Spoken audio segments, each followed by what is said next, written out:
Welcome to Penrose Learning, where we make understanding easy. You start by confirming permissions and the simplest path. Ask the current organizer to remain available. Once done, have them open the meeting in Teams or Outlook and export the meeting as an IX or copy details.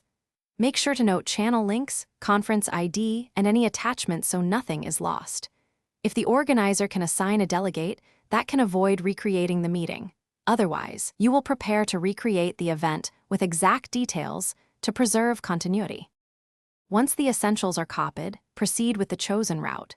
If the original organizer assigns a delegate in Outlook, that person can manage invites and updates.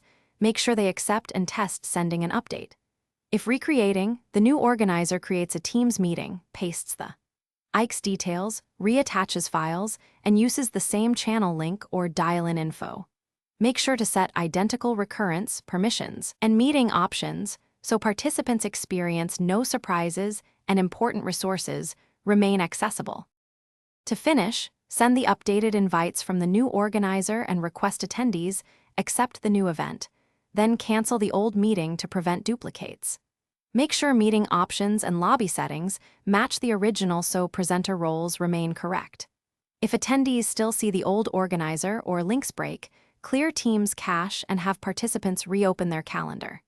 If issues persist, contact your Microsoft 365 admin to verify mailbox ownership.